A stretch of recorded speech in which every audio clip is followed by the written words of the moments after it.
ሰላም ተመልካቾች እንዴት ናችሁ? አንዴ የቀን ልማድ ካንሰርን ለመከላከል የተለያዩ ህመሞችን ለመከላከልና እርጅናን ለማዘግየት ይረዳል። ይህንን እንግዲህ በአንድ ላይ ሊሰጥ የሚችለው ጥቅም ማለት የየቀን ልማድ ምንድነው ካላችሁኝ እንግዲህ የአካል ብቃት እንቅስቃሴ ነው ወይንም ሬጉላር ፊዚካል ኤክሰርሳይዝ የምንለው ማለት ነው።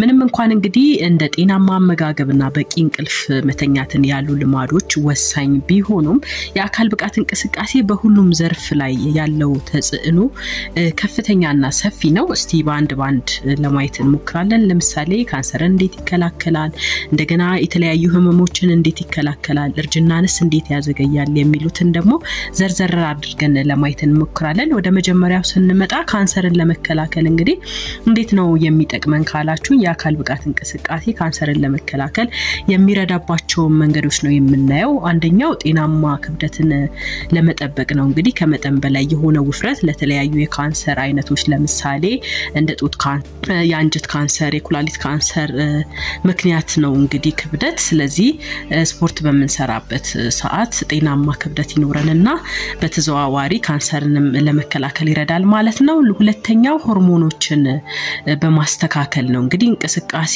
እንደ ኢንሱሊንና ኤስትሮጅን ያሉ ሆርሞኖችን መጠን ያስተካክላል።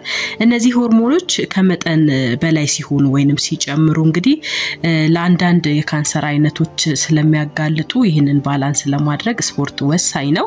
ሌላው ብግነት ወይንም ኢንፍላሜሽን በመቀነስ ነው ማለት ነው። ለረጅም ጊዜ የሚቆይ የሰውነት ብግነት ደግሞ ከተለያዩ የካንሰር አይነቶች ጋር ይያያዛል። መደበኛ እንቅስቃሴ ወይንም ስፖርት ስንሰራ ግን የብግነት መጠንን በመቀነስ በተዘዋዋሪ ደግሞ ካንሰርንም ለመከላከል እንችላለን ማለት ነው።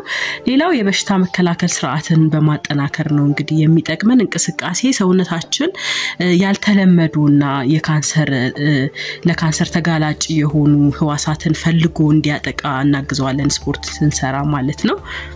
ሁለተኛው የተለያዩ ህመሞችን ለመከላከል ነው እንግዲህ የሚረዳን የአካል ብቃት እንቅስቃሴ ከካንሰር በተጨማሪ በርካታ በሽታዎችን ለመከላከል ይረዳናል። ከነዚህም ውስጥ ለምሳሌ የልብ ህመምና ስትሮክን ለመከላከል ነው። እንዴት ካላችሁኝ የደም ግፊትን በመቀነስ ኮሌስትሮል መጠንን በማሻሻልና የልብ ጡንቻን በማጠናከር ይረዳል። ሌላው ታይፕ 2 የሚባለው ነው ወይም ደግሞ አይነት 2 የስኳር ህመምን ነው። እንግዲህ ይህንንም እንዴት ይከላከልልናል ካላችሁኝ ሰውነታችን ኢንሱሊንን በአግባቡ እንዲጠቀም በማድረግ የደም ስኳር መጠንን ለመቆጣጠር ይረዳናል።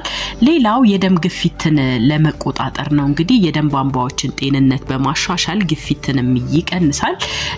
ሌላው ደግሞ የአይምሮ ጤናን በመጠበቅ ረገድም እንግዲህ ስፖርት ወሳኝ ነው።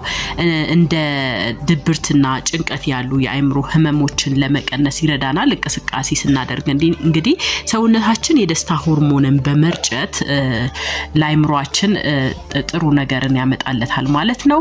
ሌላው እርጅናን ለማዘግየት ስፖርት ወሳኝ ነው። የአካል ብቃት እንቅስቃሴ እንግዲህ እርጅና ሂደትን በተለያዩ መንገዶች ያዘገያል። ከነዚህም ውስጥ እንግዲህ ጡንቻና የአጥንት ጤናን በመጠበቅ ነው። በእድሜ ምክንያት የሚመጡ ለምሳሌ የጡንቻ መሳሳት ሳርኮፒኒያ እንለዋለን በህክምናው እና ደግሞ የአጥንት መሳሳት ኦስቲዮፖሮሲስ የሚባለውን ማለት ነው ይከላከላል። ይህም ጥንካሬን እንዲኖርና ሚዛናችንን ጠብቀን እንድንቆይ ያደርጋል ማለት ነው። ሌላው የአንጎል ጤና ነው። ወደ አንጎል የሚሄደውን የደም ዝውውር በማሻሻል የማስታወስ ችሎታን፣ የትኩረትንና የአይምሮ ንቃትን በመጨመር ያግዘናል ማለት ነው። ሌላው የቆዳ ጤንነትን ነው። እንግዲህ የደም ዝውውርን በማሻሻል ለቆዳ ህዋሳት በቂ ኦክሲጂንና ንጥረ ነገሮችን እንዲደርሳቸው በማድረግ የቆዳችንን ውበትና የወጣትነት ገጽታን ይጠብቃል ማለት ነው።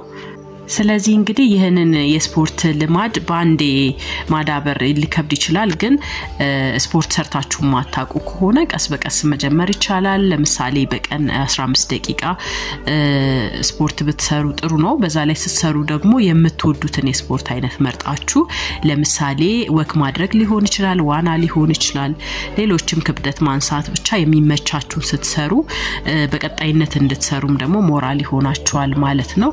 በአጠቃላይ ጤናማ ሰው ጤናማነቱን ጠብቆ እንዲል ማለት ነው በሳምንት ቢያንስ ለ150 ደቂቃ ያህል ስፖርት መስራት ይኖርበታል ይህም እንግዲህ በቀን ለ30 ደቂቃ ያህል እንደማለት ነው ይሄንን ቀስ በቀስ ያዳብራችሁ ጤናችሁን ጠብቁ ለማለት እወዳለሁኝ በየቀኑ እንግዲህ በዚህ ቻናል ስለ ጤናና ስለ ውበት ትምህርቶችን ታገኛላችሁ ሰብስክራይብ ያላረጋችሁ ቤተሰቦች ሰብስክራይብ በማድረግ ቤተሰብ ይሁኑ ቪዲዮንም ከወደዳችሁት ላይክ ማድረግ እንዳይረሳ እንግዲህ በሌላ ርዕስ በሌላ ቪዲዮ እንገናኛለን እስከዛው ድረስ በያላችሁበት ሰላማችሁ ይብዛ ቻው ቻው